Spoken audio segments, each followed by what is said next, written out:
Seiring salam dengan sembah bersusun 10 jari. Melati kuntum tumbuh melata, sayang merebah di pohon cemara. Ucapan salam mulanya kata, saya sembah pembuka bicara. Assalamualaikum warahmatullahi wabarakatuh.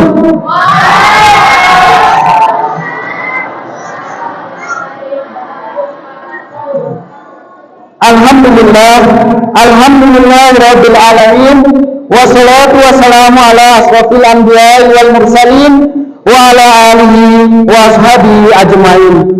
Rabbi shrah li sadri wa yassir li amri wa hlul 'uqdatam min lisani yafqahu qawli. Yang terhormat Al-Ustaz Zulkarnain, Ketua Dewan Syuro NU Kabupaten Pulau Taulabo, sebagai membawa hikmah pada kesempatan ini. Yang kami hormati Imam Masjid Al-Iqra beserta staf Sara dan pengurus IKM. Yang kami hormati para tokoh agama, tokoh masyarakat, Bapak Ibu Haji. Salam hormat kami sampaikan kepada seluruh hadirin undangan yang tak bisa kami sebutkan satu persatu. Yang besar tak dihimbau gelar, yang kecil tak disebut nama, tua dengan uangnya, muda dengan kakahnya. Tamu yang datang dari jauh maupun dari dekat, yang jauh kami jemput dengan surat, dekat kami songsong dengan salam. Bapak Ibu sekalian, senang sekali kami dapat menemani hadirin sekalian pada kesempatan hari ini. Saya mengucapkan selamat datang dalam acara Tabligh Akbar peringatan Isra Miraj Nabi Muhammad SAW bertempat di Masjid Al-Iqra Besawayo, Sabtu 10 Februari 2024. Hadirin, puja dan puji syukur kita panjatkan kehadirat Allah Subhanahu wa taala.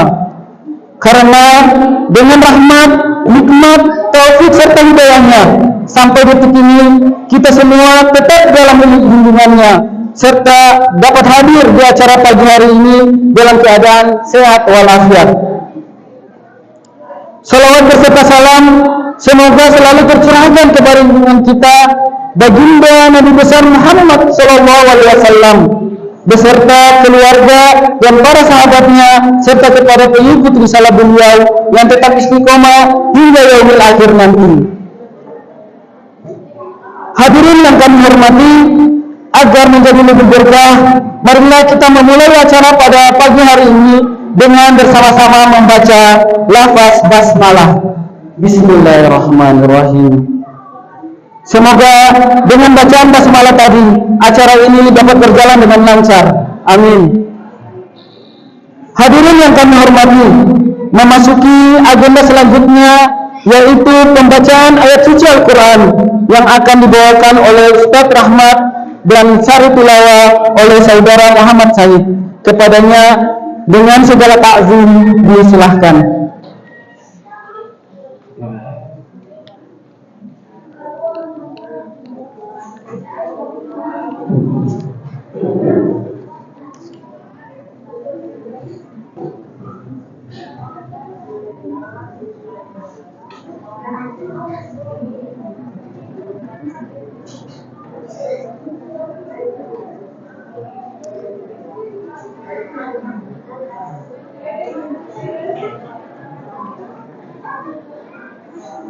Assalamualaikum warahmatullahi wabarakatuh.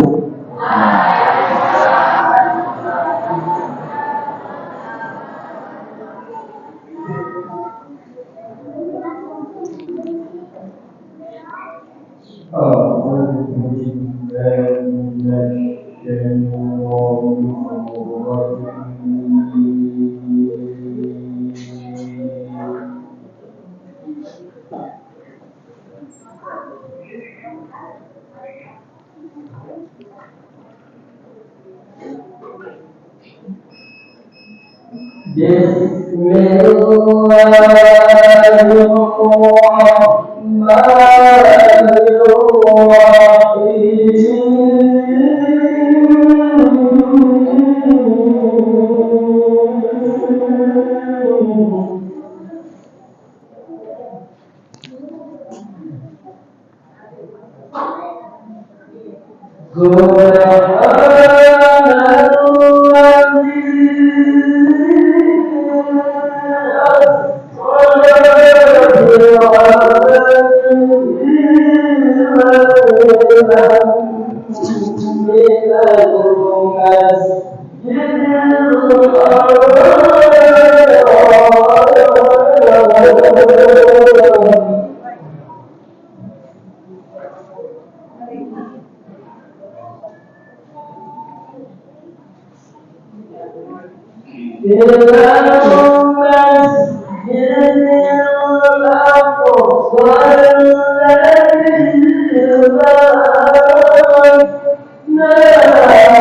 dari ujian syaitan yang terkutuk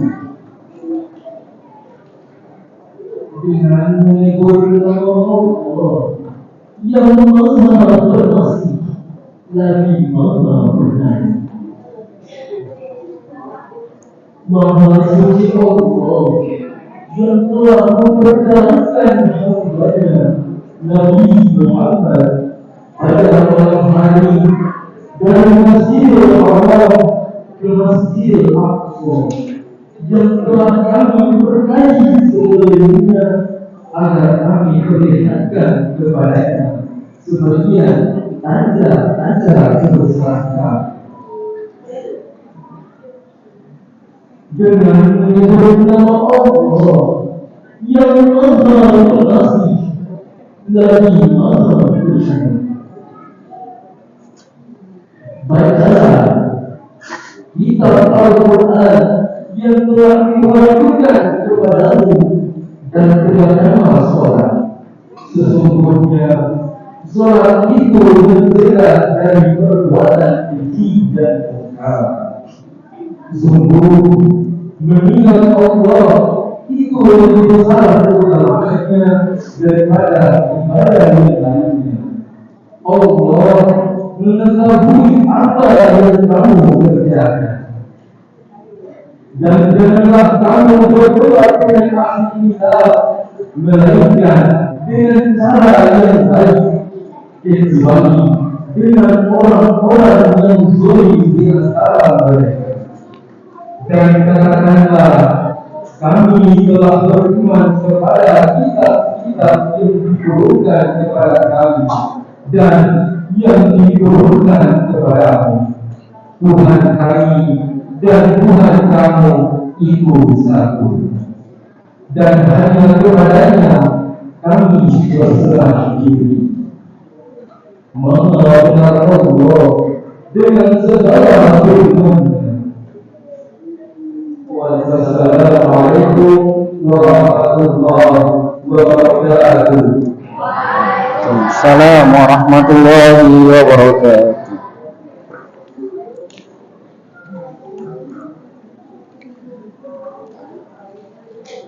Maha suci Allah dengan segala firman-Nya, semoga yang membaca dan kita yang mendengarkan mendapat pahala dari Allah Subhanahu wa taala. Hadirin dan tamu undangan yang berbahagia, selanjutnya marilah kita simak paparan hikmah Isra Mi'raj Nabi Muhammad sallallahu alaihi wasallam dengan tema dengan peringatan Isra Mi'raj kita jadikan sholat sebagai pengingat dunia akhirat, yang akan disampaikan oleh Al-Ustadz Zulkarnain, Ketua Dewan Syuro Nahdlatul Ulama Kabupaten Pulau Kaliabu. Kepada Al-Ustadz kami persilahkan.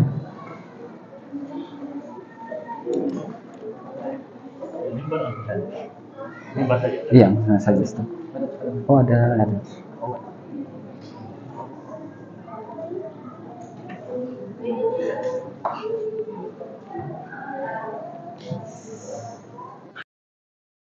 Baru salawat dan doa. Penutup salawat dan doa. Bismillahirrahmanirrahim. Alhamdulillahi Rabbil Alamin. Wabihi nasta'in ala umuri dunya wa din.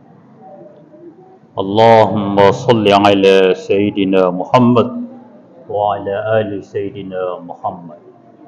Kama sallaita ala Sayyidina Ibrahim wa ala ali Sayyidina Ibrahim. Wa barik ala Sayyidina Muhammad وعلى آل سيدنا محمد كما باركت على سيدنا إبراهيم وعلى آل سيدنا إبراهيم في العالمين إنك حميد مجيد. Bapak Ibu sekalian, adik-adik sekalian, para hakim saraf, imam masjid, orang tua-tua saya yang sempat hadir di sini, saya ucapkan selamat datang. Assalamualaikum warahmatullahi wabarakatuh. Tidak kedengaran.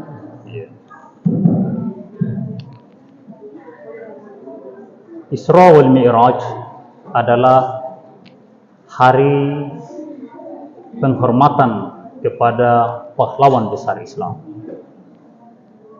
Umat Islam diharuskan untuk mengenang perjuangan para pahlawannya. Karena mengenang jasa para pahlawan itu adalah merupakan pendidikan sejarah bagi generasi di sepanjang waktu. Jadi kalau ada orang yang membid'ahkan kegiatan-kegiatan Isra wal Mi'raj, hari pahlawan, itu adalah tindakan yang hendak menghapus sejarah perjuangan para pahlawan di masa lalu. Kita tidak perlu menunggu ada hadis, ada ayat yang menjelaskan tentang pentingnya memperingati hari besar Islam. Akallah yang memberikan dalil tentang pentingnya memperingati hari-hari besar Islam, memperingati perjuangan para pahlawan, terutama perjuangan para pahlawan Islam, dan yang di atas segalanya adalah perjuangan baginda Rasulullah sallallahu alaihi wa alihi wasallam. Mengapa kita harus menghormati perjuangan Rasulullah sallallahu alaihi wa alihi? Karena Al-Quran memerintahkan kita, in kuntum tuhibbun Allah, jika kalian benar-benar mencintai Allah, fattabi'uni, kata Rasul. Rasul diperintahkan Allah beritahu seluruh masyarakat, beritahu seluruh umat, in kuntum, bila mana kalian tuhibbun Allah, mencintai Allah, fattabi'uni yuhibbukumullah, ikuti aku, kata Rasulullah, ikut saya, kata Rasulullah, yuhibbukumullah, maka Allah otomatis cinta kepada kalian. Tidak ada jalan lain mencintai Allah tanpa mengikuti Rasulullah sallallahu alaihi wasallam. Olehnya itu, mempertahankan budaya Isra Mi'raj, budaya Maulid Nabi, budaya nuzul Quran, dan hari-hari besar Islam yang lain, hari-hari pahlawan, itu penting dalam rangka mendidik generasi kita tentang sejarah perjuangan umat manusia, terutama perjuangan para nabi dan rasul. Hadirin jamaah Isra wal Mi'raj yang dirahmati Allah. Ketika kita berbicara tentang Isra wal Mi'raj, maka dalil atau sumber informasi utama yang akan ada sepanjang waktu adalah adanya Al-Quran. Al-Quran lah yang berikan informasi tentang peristiwa Isra wal Mi'raj. Di mana letak ayat tentang Isra wal Mi'raj? Itu di ayat yang tadi adik-adik kita baca. Ayat 1 surat Al-Isra. A'udzubillahi minasyaitonirrajim. Bismillahirrahmanirrahim. Subhanallazi asra bi'abdi. Maha suci Allah yang telah menjalankan hambanya di malam hari. Asra bi'abdihi laylan minal masjidil haram, dari masjid al-haram yang ada di kota Bakkah, yang sekarang kita sebut kota Makkah. Al-Quran menyebut itu kota Bakkah. Bakkah itu artinya tangisan, tempat menangisnya Nabi Adam dan para nabi-nabi yang lain, termasuk Nabi Ibrahim dan termasuk Nabiullah Muhammad sallallahu alaihi wasallam. Minal Masjidil Haram, dari Masjidil Al-Haram di Makkah, ilal Masjidil Aqsa, ke Masjid Al-Aqsa yang ada di Palestina. Jadi Masjid Al-Aqsa di Palestina itu adalah Masjidil Haram yang ketiga. Jadi Masjidil Haram yang pertama Masjidil Haram yang di Mekah, yang kedua Masjid Haram yang ada di Medina, yang ketiga Masjidil Haram yang ada di Palestina. Itu Masjidil Haram. Minal Masjidil Haram ilal Masjidil Aqsa. Perjalanan itu perjalanan di permukaan bumi. Dari Masjidil Haram sampai di Masjidil Aqsa itu adalah perjalanan di permukaan bumi. Setelah dari Masjidil Aqsa di Palestina, setelah Rasul melaksanakan salat bersama para anbiya seluruhnya. Jadi Rasul berjumpa dengan para nabi di Masjidil Aqsa dan dia sebagai imam salat karena beliau adalah Sayyidul Anbiya wal Mursalin, tuannya para nabi dan seluruh utusan Allah. Sayyidul Anbiya wal Mursalin. Setelah melaksanakan salat bersama berjamaah bersama para anbiya wal mursalin, Nabiullah Muhammad berangkat bersama malaikat Jibril melakukan Mi'raj. Apa itu Mi'raj?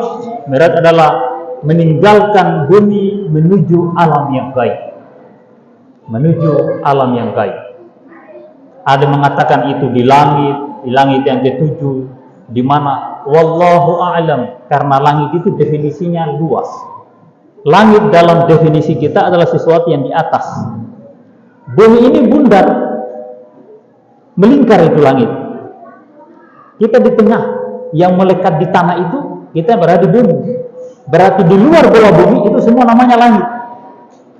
Langit dalam definisi kita adalah sesuatu yang di atas. Sementara bumi ini bulat, berarti ada yang di bawah. Al-Quran memberikan pemahaman berdasarkan kadar pemahaman manusia. Tapi perjalanan itu saya katakan hari ini adalah perjalanan gaib. Itu yang pasti. Perjalanan gaib. Apa itu gaib? Gaib adalah sesuatu yang kita tidak bisa capai dengan mata, telinga, dan panca indera yang lain. Itu hal yang gaib. Gaib juga adalah semua peristiwa yang akan datang dan peristiwa yang telah lalu. Karena tidak dijangkau oleh pandangan mata kita. Itu gaib. Apakah gaib itu bukan hal yang fisik? Gaib adalah hal yang fisik. Gaib adalah hal yang bisa dijangkau oleh ilmu fisik. Fisik, gaib itu fisik. Tapi belum menjadi fisik karena kita belum mencapai tempat itu. Ketika kita mencapai maka dia menjadi fisik. Hadirin sekalian dirahmati Allah. Subhanallazi asra bi'abdihi lailan minal masjidil haram ilal masjidil aqsa allazi barakna haulahu. Kedua tempat itu Allah memberikan berkah. Seluruh areal Masjidil Haram sampai di Masjidil Aqsa, lintasan perjalanan baginda Rasulullah seluruhnya itu adalah barakna haulahu, kami berkati di sekelilingnya. Apa tujuan perjalanan itu? Di dalam surat Al-Isra sendiri menjelaskan bahwa perjalanan itu adalah linuriyahu min ayatina, untuk kami perlihatkan tanda-tanda kebesaran kami. Itu tujuan dari Isra wal Mi'raj yang tertulis di dalam surat Al-Isra ayat 1. Untuk diperlihatkan tanda-tanda kebesaran Allah Subhanahu wa taala. Perjalanan Mi'rajnya Rasulullah sallallahu alaihi wasallam Allah jelaskan lebih lanjut di dalam Al-Quran surat An-Najm. Penjelasan tentang Mi'raj dijelaskan oleh Allah di dalam surat An-Najm ayat 1 sampai ayat 18. Yang diceritakan oleh Al-Isra ayat 1 itu hanya penjelasan tentang perjalanan Rasulullah dari Masjidil Haram yang ada di Mekah ke Masjid Al-Aqsa yang ada di Palestina. Sebelum kita melangkah ke perjalanan Mi'rajnya Rasulullah dalam surat An-Najm, di hari ini di bulan Rajab, Palestina sebagai kota suci umat Islam dilanda sebuah bencana kemanusiaan yang sangat besar dalam perjalanan sejarah umat manusia. La yu'minu ahadukum hatta yuhibba li akhihi ma yuhibba li nafsihi, pesan Rasulullah. Kalian tidak disebut beriman kepada Allah sampai kalian mencintai saudara kalian sesama muslim sebagaimana mencintai diri kalian sendiri.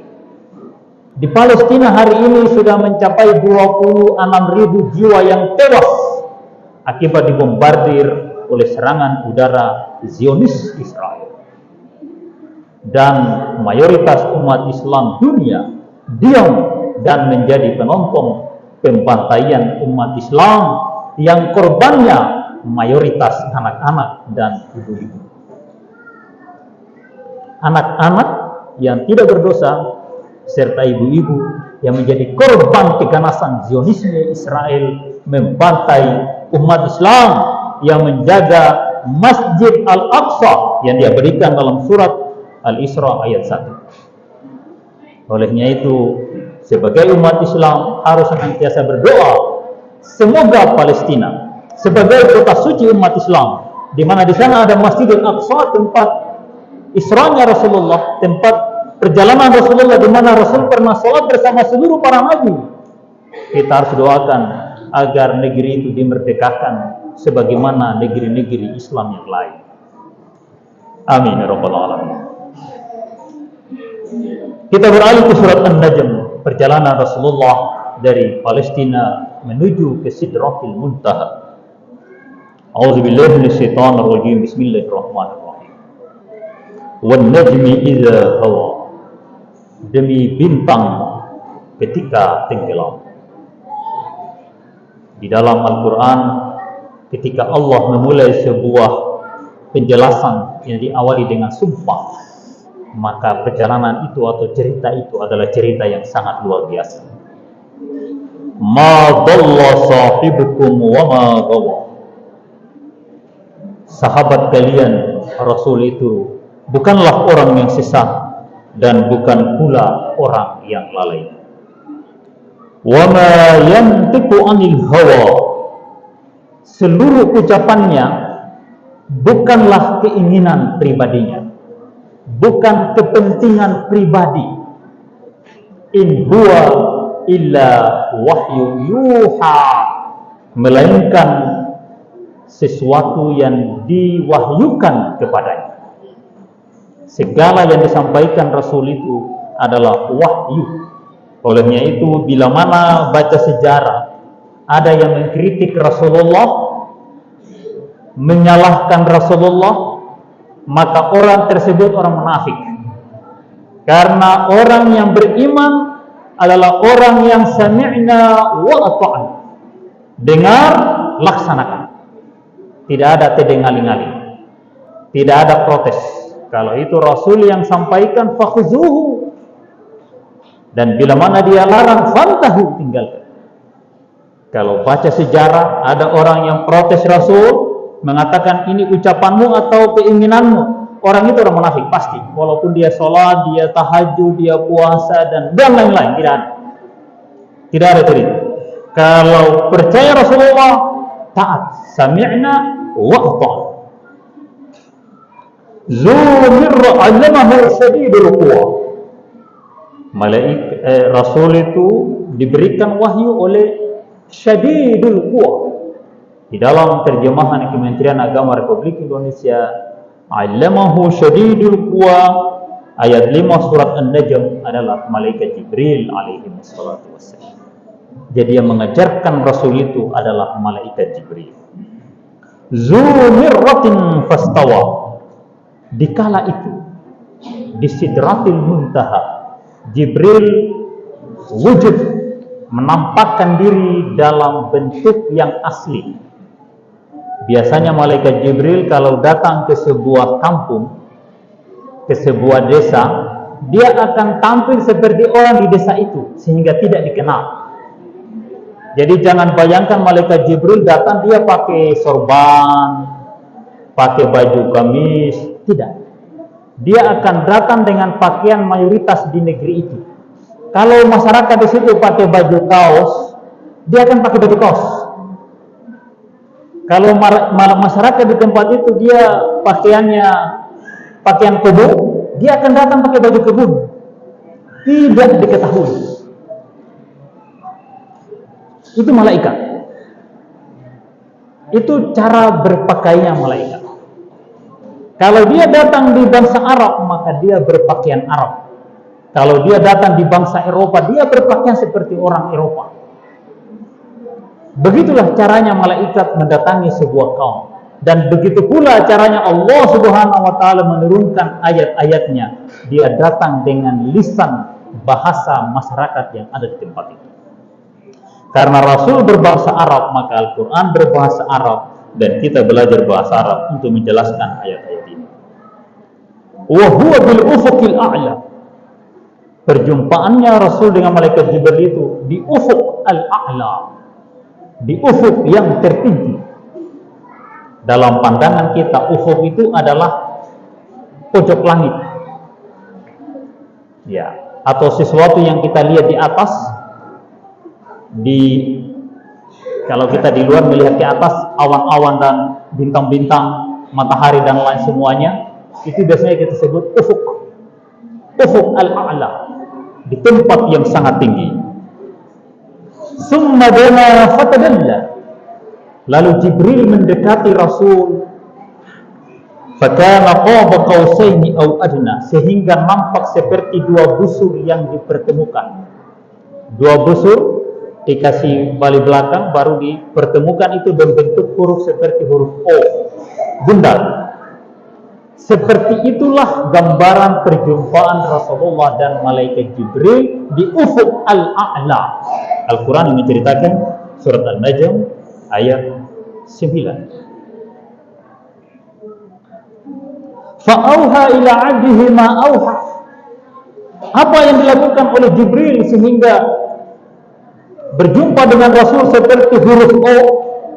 Rasul mengatakan dalam sebuah kisah, beliau dipeluk oleh malaikat Jibril. Beliau dipeluk oleh malaikat Jibril. Cerita tentang Jibril memeluk Rasul ini biasanya cerita di malam nuzul Quran, peristiwa di Gua Hira. Tapi Al-Quran mengatakan itu peristiwa di Sidratil Muntaha, peristiwa di Ufukil A'la dalam surat An-Najm. Fa'auha ila 'abdihi. Dia memberikan wahyu, menyampaikan pesan-pesan Allah kepada Rasul. Ma'auha, tentang segala sesuatu, tentang wahyu. Seperti apa wahyu itu? Hanya Rasul yang tahu. Kita bisa membacanya melalui kisah-kisah Isra wal Mi'raj dalam berbagai hadis. Akan tetapi kisah itu kontroversial sehingga kita merujuk kepada Al-Quran. Ma kadzabal fuadu ma ra'a. Apa yang dirasakan Rasul, apa yang disaksikan Rasul, bukanlah hal yang dusta. Afatumarunahu ala ma yara. Olehnya itu, apakah kalian ingin membantah peristiwa itu? Walaqad ra'ahu nazlatan ukhra. Lalu Jibril dipertemukan lagi dengan Rasul pada kesempatan yang lain. Artinya perjalanan Isra wal Mi'raj bukan satu kali. Perjalanan itu berulang-ulang kali. Mayoritas umat Islam memahami bahwa Isra wal Mi'raj terjadi hanya sekali. Di dalam surat An-Najm ayat 13 mengatakan, "Walaqad ra'ahu nazlatan ukhra." Dan dia telah melihat malaikat Jibril lagi pada kesempatan yang lain. Di mana? Di mana tempatnya itu? Allah ulangi lagi, "'inda sidratil muntaha." Di sidratil muntaha. Di dalam banyak kisah kita dengar malaikat Jibril tidak sampai di sidratil muntaha. Di sini malaikat Jibril bertemu dengan Rasul di sidratil muntaha, ayat 14 surat An-Najm. Inda sidratil muntaha, perjumpaan di kesempatan yang lain dengan malaikat Jibril itu di sidratil muntaha. Indaha jannatul ma'wa, di samping Sidratil Muntaha itu ada Jannatul Ma'wa, surga Al-Ma'wa namanya.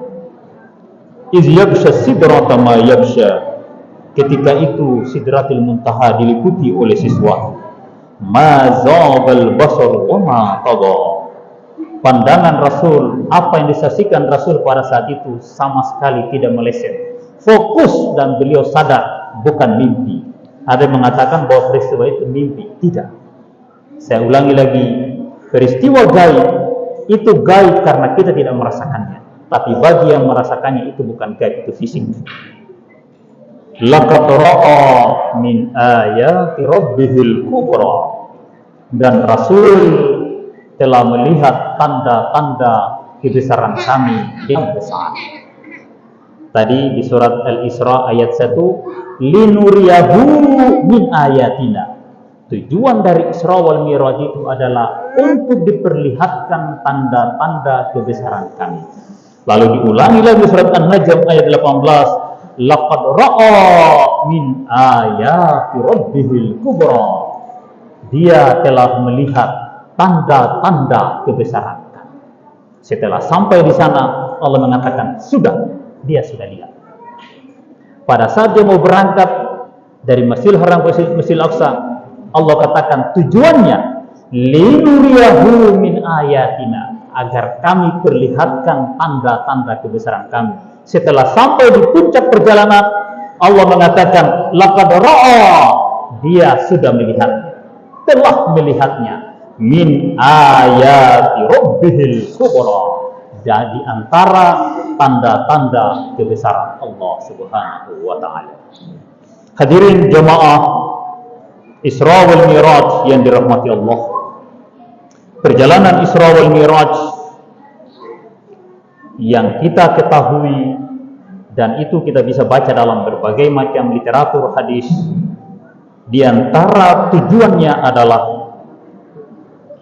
menerima perintah salat.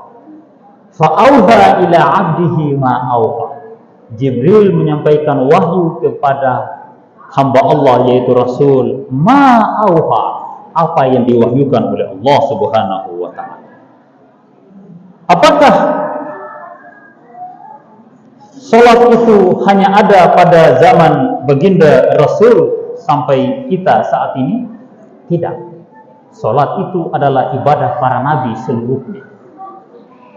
Dari sejak zaman baginda Nabiullah Ibrahim alaihi wassalatu wassalam, beliau sudah salat, dan itu diabadikan di dalam surat Ibrahim ayat 37. Rabbana inni askantu min dzurriyyati biwadin ghairi dzi zar'in 'inda baitikal muharram. Wahai Tuhan, aku telah membawa keluargaku ke sebuah lembah yang tak bertuan, yang tak seorang pun yang ada di sana, bahkan tak satu pun tanaman yang hidup di sana. Rabbana askantu min dzurriyyati biwadin ghairi dzi zar'in 'inda baitikal muharram. Rabbana liyuqimus shalah, wahai Tuhan kami, agar mereka melaksanakan salat. Jadi Nabi Ibrahim sudah salat dan mengantarkan keluarganya ke Masjidil Haram. Waktu itu Ka'bah sudah ada. Sebelum Nabi Ibrahim sudah ada. Cuma Nabi Ibrahim diperintahkan untuk membangunnya kembali. Wa iz yarfa'u Ibrahimul qawa'ida minal baiti wa Ismail Rabbana taqabbal minna innaka antas samiul alim. Ketika Nabi Ibrahim, Allah perintahkan untuk membangun kembali qawa'ida minal, konstruksi bangunan Ka'bah itu. Rabbana taqabbal minna, wahai Tuhan kami, terimalah amalan kami, innaka antas samiul alim, sungguhnya Engkau Maha mendengar lagi Maha mengetahui. Di saat Nabi Ibrahim mengantarkan anak dan istrinya ke lembah Bakkah, saat itu Baitullah Haram sudah ada, direkam di dalam surat Al-Ibrahim, surat Ibrahim ayat 37. Inda baitikal muharram, di samping rumahmu yang suci, Rabbana liyuqimus shalah, ya Allah aku lakukan semua itu agar mereka salat. Faj'al afidatan minan nasi tahwi ilaihim. Jadikanlah jiwa manusia condong kepada mereka. Warzuqhum minas samarati la'allahum yashkurun. Berikan mereka rezeki dari buah-buahan agar mereka menjadi hamba-Mu yang bersyukur.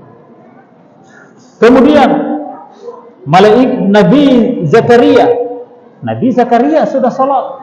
Di dalam surat Ali Imran, Nabi Zakaria didatangi oleh malaikat. Fanadathul malaikatu wa huwa qa'imun yusalli fil mihrab. Nabi Zakaria didatangi oleh malaikat di saat dia sedang salat di rumahnya, di mihrabnya. Apa yang disampaikan oleh malaikat kepada Nabi Zakaria?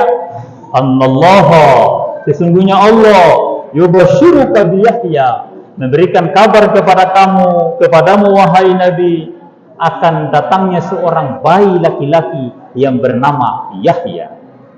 Musaddiqan bi kalimatin min Allah, sebagai orang yang akan membenarkan kalimat-kalimat Allah.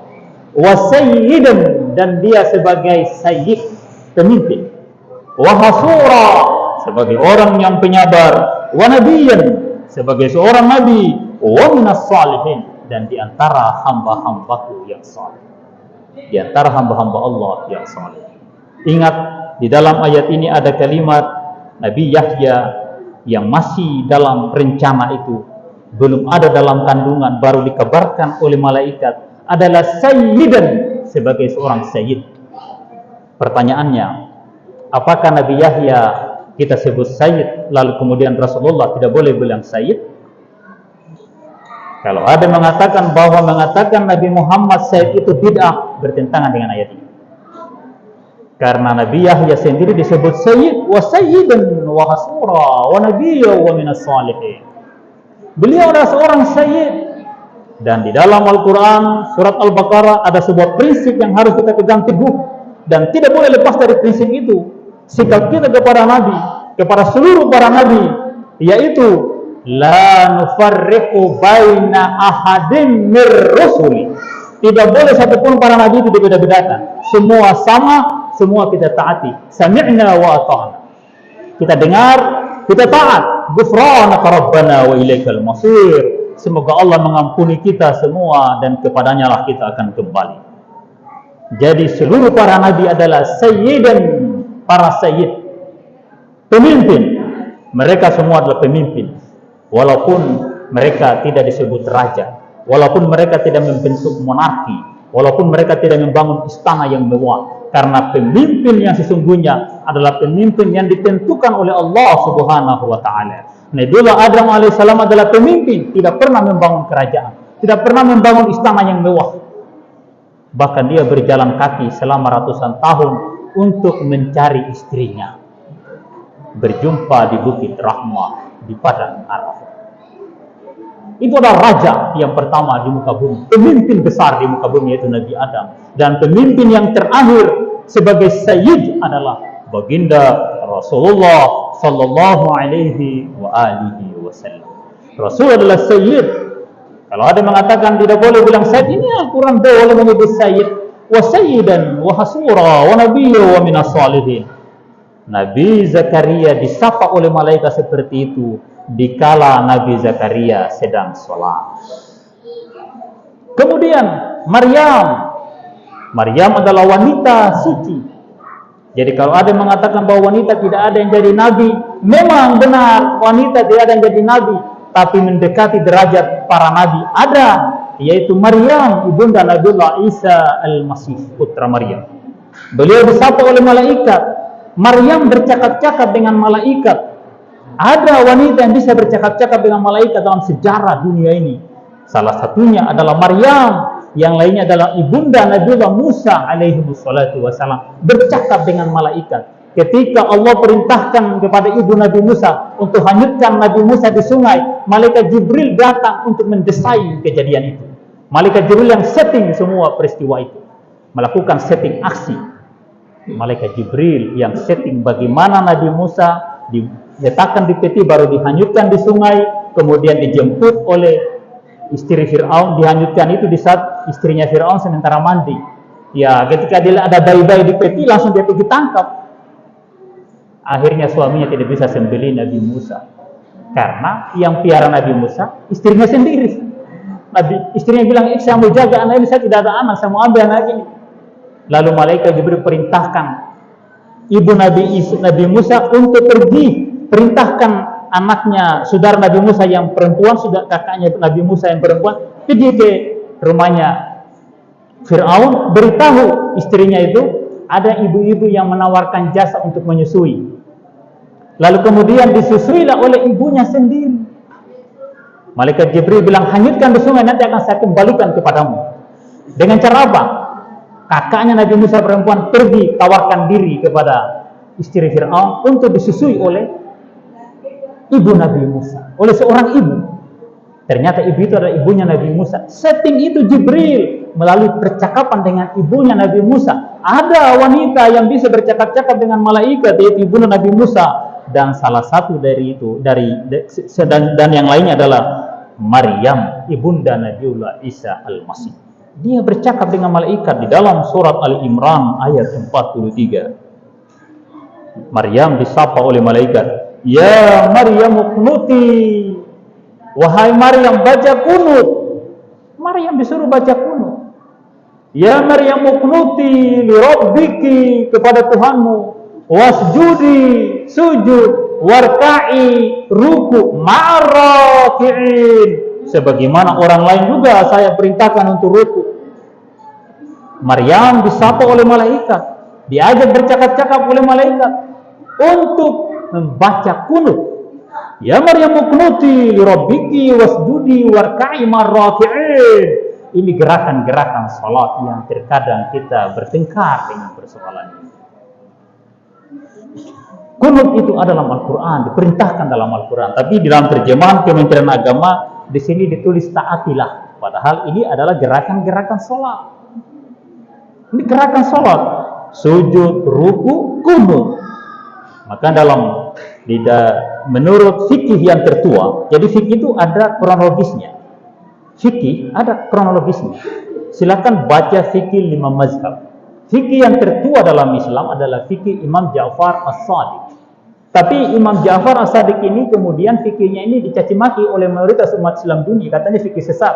Padahal itu fikih yang tertua. Fikih yang sangat dekat dengan zaman Nabi, dan itu adalah cucu Nabi Muhammad sallallahu alaihi wasallam, gurunya seluruh ulama. Jadi seluruh ulama dunia ini lahir dari Imam Ja'far As-Shadiq. Imam Ja'far As-Shadiq punya murid ribuan. Dari muridnya itulah menurunkan berbagai macam cabang ilmu pengetahuan, termasuk matematika, fisika, biologi beliau ajar. Bukan cuma fikih, berbagai macam cabang ilmu pengetahuan, termasuk filsafat beliau ajar. Di mana beliau mengajar? Di Masjid Nabawi di Madinah dan di Masjid Kufah di Irak. Beliau hidup di 2 tempat itu. Dan dalam salah satu prinsip fikihnya Imam Ja'far As-Shadiq adalah kunut setiap salat, mau salat wajib, salat sunat, rakaat kedua kunut, tidak ada alasan. Tapi beliau katakan itu sunnah. Kunut dalam fikih Imam Asy-Syafi'i yang digunakan di Indonesia dan Asia Tenggara, kunut itu hanya ada di waktu subuh. Boleh. Kalau tidak mau kunut tidak apa-apa, karena dia sunnah juga. Sunnah. Dalam fikih para imam yang lain, misalnya Imam Ahmad bin Hanbal, beliau mengatakan kunut itu tidak ada. Ya tidak apa-apa kalau tidak mau kunut, kan dia sunnah itu hukumnya.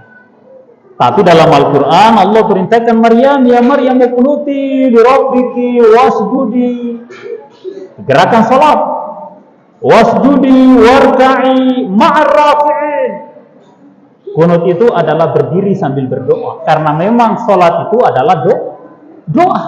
As-salahu ad-doa dalam bahasa, secara bahasa makna salat adalah doa. Secara istilah, salat adalah melakukan ritual peribadatan sesuai dengan ketentuan-ketentuan syariat yang diawali dengan takbir, diakhiri dengan salam. Itu salat secara istilah. Tapi salat secara bahasa adalah doa. Dan di dalam definisi ayat yang berikutnya, aqimis sholata li zikri, laksanakan salat untuk mengingatku, kata Allah. Jadi tadi Maryam salat. Kemudian Nabiullah Musa alaihi wassalam Ketika Nabi Musa hidup di istana Fir'aun sampai dia telah menjadi dewasa, suatu ketika Nabi Musa berjalan-jalan. Ini naluri seorang nabi, tidak ada kemungkaran yang bisa lolos di depan matanya kecuali dicegah. Karena membiarkan kemungkaran di depan mata itu perbuatan yang terlaknat.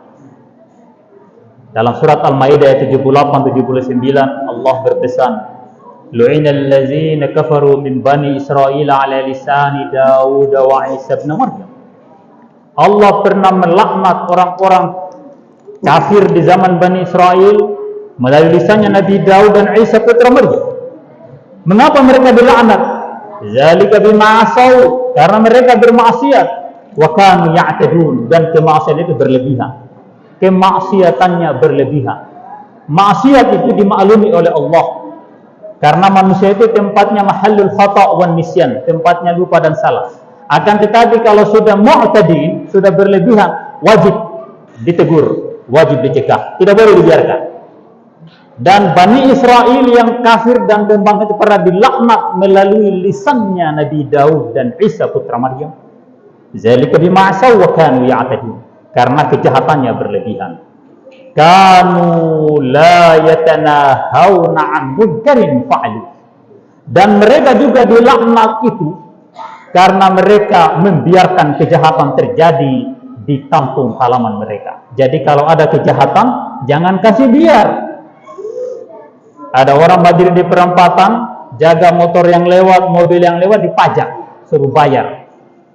Pergi rame-rame, tegur, tidak boleh begitu, itu kemungkaran. Mungkar adalah perbuatan jahat yang merugikan orang lain. Itu mungkar.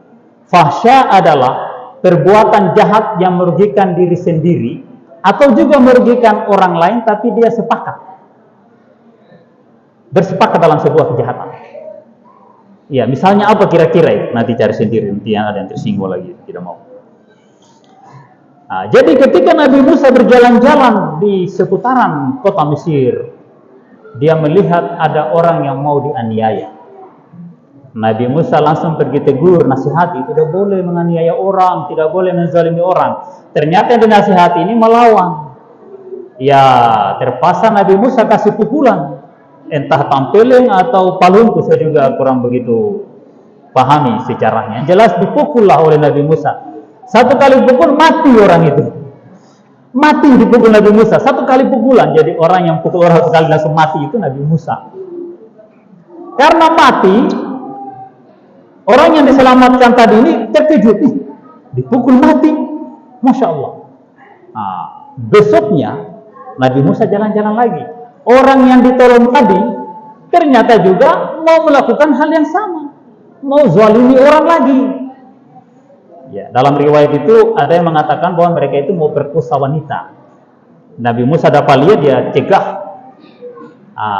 Ternyata karena ini pelaku ini betul-betul sudah dirasuki setan, dia kata Nabi Musa, kalau kamu cegah saya mau lapor kamu. Karena kemarin kau pukul orang mati. Ternyata bukan cuma dia ancam, memang dia lapor. Nabi Musa dilapor kepada antek-antek intelijen militer dan polisinya Fir'aun pada zaman itu. Nabi Musa dikejar oleh pihak keamanan. Nabi Musa pergi tanpa bekal, tanpa pesan, dia berjalan. Sampai di sebuah tempat yang namanya Madian, di sanalah Nabi Shu'aib. Saya langsung loncat ceritanya karena kita bicara tentang Isra Mi'raj. Tiba di Madian, beliau dipelihara oleh Nabi Shu'aib dan dinikahkan dengan putri Nabi Shu'aib. Sampai pada suatu ketika melewati sebuah perjanjian yang panjang karena mahar pernikahan itu adalah tinggal dan menjadi penggembalanya Nabi Shu'aib. Setelah selesai kesepakatan itu beberapa tahun, beliau kembali ke Mesir karena rindu tanah kampung halamannya. Ingin pulang kampung, bawa dengan istri dan gembalaannya, kambing-kambingnya dia bawa. Tiba di sebuah tempat di malam hari, sudah tiba waktu malam, mereka tiba di sebuah tempat, dia melihat ada api di sebuah gunung. Dia pamit kepada istrinya, saya akan pergi melihat api itu. Semoga api itu bermanfaat untuk perjalanan kita. Ataukah mungkin saya bisa dapat petunjuk di api itu? Ada firasat kenabian. Mendekatlah di api itu. Ternyata api itu hanya caranya Allah untuk menggeser Nabi Musa dari keluarganya, supaya dia terpisah dari keluarganya untuk sesaat, karena ada wahyu yang mau disampaikan oleh Allah Subhanahu wa taala. Apa wahyu yang disampaikan? Kisah ini bisa dibaca dalam surat Taha, tapi saya langsung loncat. Apa yang disampaikan Allah? Salah satu penyampaian Allah kepada Nabi Musa, karena Nabi Musa dianggap disebut nabi yang langsung bercakap-cakap dengan Allah, tidak melalui perantaraan Jibril. Innani anallah, sesungguhnya aku ini Allah. La ilaha illa ana, tidak ada Tuhan kecuali aku. Fa'budni, sembahlah aku.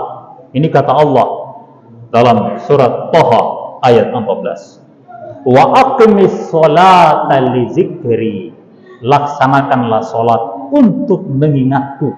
Jadi saat itu Nabi Musa disuruh sholat oleh Allah. Itu salah satu perintah Allah ketika Nabi Musa digeser dari perjalanannya dengan istrinya ke sebuah bukit di mana di sana ada api.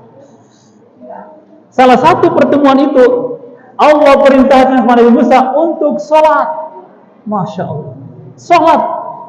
Dari zaman Nabi Ibrahim, dari zaman Nabi Zakaria yang memelihara Maryam, dari zaman Maryam, dari zaman Nabi Musa, mereka semua salat. Mengapa kita tidak salat? Dan salah satu inti dari perjalanan Mi'raj adalah salat. Mengapa kita harus salat? Karena Allah perintahkan ista'inu bisabri wassalah. Mintalah segala hajat-hajat Anda dengan sabar. Sabar atas segala ketetapan Allah. Kalau Allah kasih cobaan, terima dengan ikhlas, jangan mengeluh.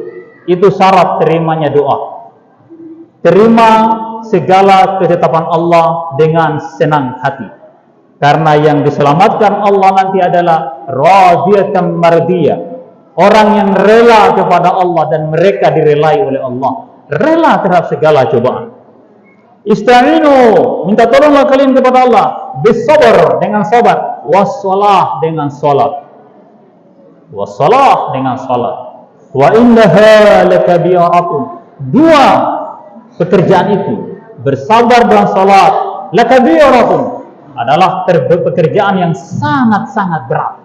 Sangat berat. Salat itu jangan main-main, jangan sekedar lihat orang salat ambil wudu, baru mulai berdiri, takbiratul ihram, baca Fatihah dan lain sebagainya. Oh, semua orang bisa lakukan itu. Semua bisa lakukan itu. Bahkan pemain film Hollywood yang agamanya bukan muslim, ketika melaksanakan adegan salat, Masya Allah, khusyuknya luar biasa dilihat, padahal dia bukan muslim. Atraksi salat itu semua orang bisa lakukan. Tapi apakah dia salat atau tidak? Belum tentu. Belum tentu, termasuk saya. Belum tentu. Belum tentu. Karena salat itu harus benar-benar terkonsentrasi dari takbiratul ihram sampai salam. Ada yang mampu lakukan itu? Kalaupun kita tidak mampu, tetap sami'na wa ata'na, karena yang Allah melihat. Dia mau ingin tahu sampai di mana ketaatan kita terhadap cobaan-cobaan. Perintah Allah itu bagian dari cobaan. Wa innaha lakabiratun illa 'alal khashi'in. Salat itu adalah pekerjaan yang berat, terkecuali. Ini saya akan buka rahasianya bagaimana salat itu betul-betul kita laksanakan dengan benar. Allah mengatakan bahwa wa innaha lakabiratun. Sabar dan salat itu pekerjaan yang sangat berat. Illa, terkecuali 'alal khashi'in, terkecuali orang yang penakut. Jadi orang yang sholatnya benar itu sholatnya orang penakut. Orang takut. Takut kepada siapa? Takut kepada Allah. Selain kepada Allah tidak ada yang ditakuti. Hanya Allah yang ditakuti. Takutnya orang kepada Allah itulah yang membuat sholatnya khusyuk. Bagaimana caranya supaya kita takut kepada Allah? Bayangkanlah, renungkan di setiap waktu dan tempat, bahwasanya tidak sejengkal pun tanah yang tidak pernah disaksikan oleh Allah. Ingat di dalam surat Yasin Allah berpesan, di akhir surat Yasin yang sering kita baca, Fasubhanalladzi biyadihi malakutu kulli syai'in wa ilaihi turja'un. Ibu-ibu pernah baca ayat itu? Pernah baca surat Yasin? Kalau pernah baca surat Yasin, pasti pernah baca ayat itu. Fasubhanalladzi biyadihi, maha suci yang di tangannya lah malakutu kulli syai'in, segala sesuatu ada malakutnya, segala sesuatu ada malaikatnya, entah itu seperti sebutir pasir yang halus, ada malaikatnya, ada yang jaga, ada yang menyaksikan, dan ada yang lihat. Tidak satu senti pun hidup ini yang terlepas dari CCTV-nya Allah Subhanahu wa taala.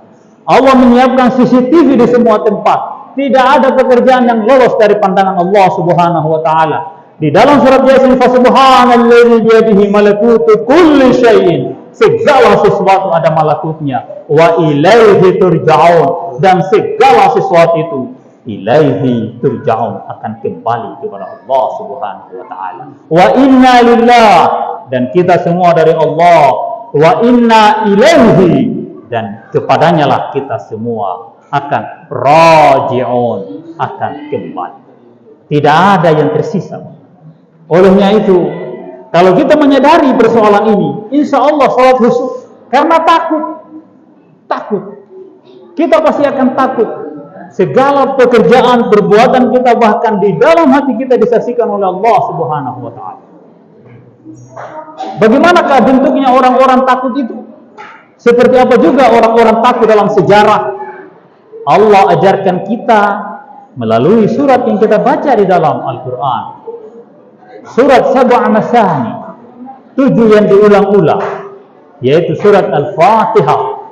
Kita diajarkan surat Al-Fatihah di setiap salat untuk berdoa, karena salat intinya adalah doa. Kita disuruh mengingat Allah karena aqimis salat li zikri, berikan salat untuk mengingat Allah. Apa yang kita minta di dalam salat? A'udzu billahi minasy syaithanir rajim. Bismillahirrahmanirrahim. Alhamdulillahi rabbil alamin. Segala puji bagi Allah, pencipta alam semesta. Ar-Rahmanir Rahim, pengasih dan penyayang. Sebelum kita meminta, kita harus puji Allah. Alhamdulillah, segala pujian hanya kepadamu ya Allah, Rabbil Alamin, pemelihara totalitas jagat ini. Ar-Rahmanir Rahim, pengasih dan penyayang. Hanya Engkau yang pengasih dan penyayang. Kasih dan sayang yang ada di dalam diri manusia adalah milikmu semuanya. Ar-Rahmanir Rahim, Maliki Yaumiddin, Engkaulah yang menguasai segala hari, termasuk hari kiamat nanti. Kemudian kita nyatakan kondisi kita. Iyyaka na'budu, hanya kepadamu lah kami menyembah. Tidak ada sembahan selain Allah. Kita tidak menyembah komandan, bos, kepala, presiden, menteri, gubernur, tidak ada. Yang kita sembah Allah. Iyyaka na'budu, hanya kepadamu ya Allah kami menyembah. Wa iyyaka nasta'in, dan hanya kepadamu ya Allah kami minta pertolongan. Bukan minta tolong kepada si A, si B, si partai sana, partai sini, caleg sana, caleg sini, gadis sana, gadis sini, tidak ada. Iyyaka nasta'in, hanya kepadamu ya Allah kami minta tolong. Baru apa yang kita minta itu dijelaskan lagi di bawah. Inti dari sholat adalah doa. Saya ulangi, inti sholat adalah doa. Makanya surat yang diulang-ulang surat Al-Fatihah yang intinya adalah doa. Apa doanya? Ihdinas siratal mustaqim, tunjukkanlah kami jalan yang lurus. Itu inti dari sholat, doa. Ihdinas sirat, tunjukkan kami jalan al-mustaqim, jalan yang lurus, jalan yang benar. Seperti apa lagi jalan yang benar itu? Dijelaskan lagi di bawahnya lagi. Siratal ladzina an'amta 'alaihim. Jalannya orang-orang, jalannya manusia. Kita minta ditunjukkan jalannya manusia, bukan jalannya siapa-siapa. Jalannya manusia yang kita minta di dalam surat Al-Fatihah itu. Jalannya orang-orang. Siratal ladzina an'amta. Jalannya orang-orang yang engkau pernah berikan nikmat. Nikmat apa? Nikmat iman, nikmat hidayah, nikmat kitab Allah, nikmat ilmu. Ingat di dalam surat Wad-Duha, wa amma bi ni'mati rabbika fahaddits. Dan adapun nikmat Allah, ceritakan. Nikmat seperti apa itu? Al-Quran. Itu nikmat. Nikmat kitab-kitab yang diterima para nabi semua adalah nikmat. Ilmu yang diberikan pada para nabi semua adalah nikmat. Olehnya itu kita berdoa, ya Allah berikan kami jalannya orang-orang yang pernah engkau berikan nikmat itu, yaitu nikmat kenabian, nikmat kejujuran, nikmat keberanian, dan nikmat menjadi hamba Allah yang saleh. Seperti itu. Itu nikmat yang kita minta dalam surat Al-Fatihah. Ihdinas siratal mustaqim. Tunjukkan kami jalan yang benar. Siratal ladzina an'amta 'alaihim. Itu jalannya orang-orang yang pernah engkau beri nikmat. Pernah, an'amta, yang pernah itu fi'il madhi, sebuah peristiwa yang telah terjadi. An'amta 'alaihim ghairil maghdubi 'alaihim. Ada keterangan lanjutan lagi. Bukan jalannya orang-orang yang engkau benci. Ingat, tidak boleh jalannya orang-orang yang dibenci Allah. Kemudian berikutnya lagi,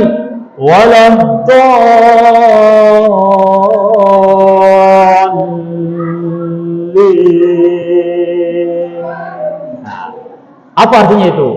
Bukan jalan orang-orang yang sesat. Kita minta kepada Allah jalannya manusia yang pernah diberikan nikmat, bukan jalannya manusia yang dimarahi oleh Allah, yang dibenci oleh Allah, bukan jalannya manusia yang tersesat.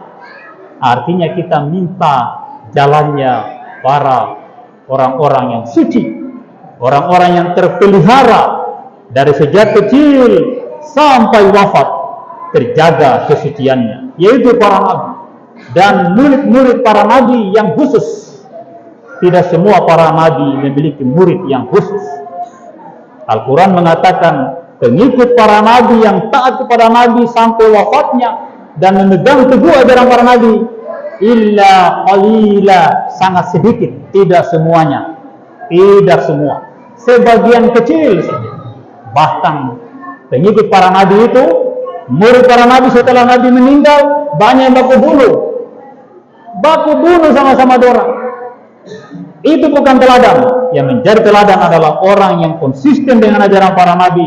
Dia hanya membunuh bila mana dia diserang, membela diri. Kalau dia memulai, itu bukan murid para nabi, itu muridnya iblis. Memulai menyerang orang, itu muridnya iblis.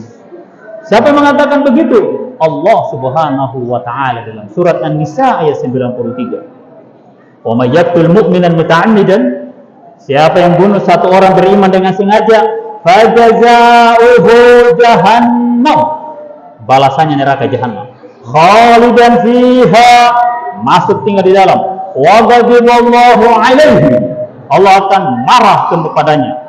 Ingat tadi dalam surah Al-Fatihah kita baca ghairil maghdub, orang yang pernah bunuh orang, wa ghadiballahu alaihi wa la'anahu, Allah laknat dia, wa adalahu azaban azima, dan Allah siapkan dia azab yang pedih. Orang yang dilaknat sama dengan iblis, biar dia sembahyang sampai pas jidat, salatnya tidak diterima oleh Allah. Makanya hati-hati, jangan sampai kita jadi orang yang terlaknat. Hati-hati, jangan memulai menyerang orang kecuali bela diri. Kalau bela diri, ingat Rasul berperang 80 kali, itu bela diri. Itu bela diri. Peristiwa yang terjadi hari ini di Palestina itu bela diri, bukan teroris. Bangsa Indonesia dijajah dan bangkit melawan penjajahan, itu bela diri. Arek-arek Surabaya menyerang sekutu, mengusir sekutu adalah bela diri. Itu wajib dalam Islam. Fa in qataluukum faqtuluhum. Kalau kamu diserang, balas serangan itu. Itu perintah Allah. Fa in qataluukum, jika kalian diserang, faqtuluhum, balik, serang balik. Itu perintah Allah. Kutiba alaikumul qitalu wa huwa kurhul lakum. Diwajibkan kalian berperang walaupun itu sakit dan pahit, membuat kita benci. Asa an takrahu syai'an wa huwa khairul lakum. Terkadang sesuatu yang kamu benci itu baik untuk kalian. Wa asa an tuhibbu syai'an wa huwa syarrul lakum. Dan terkadang sesuatu yang kalian suka itu membuat kalian sengsara.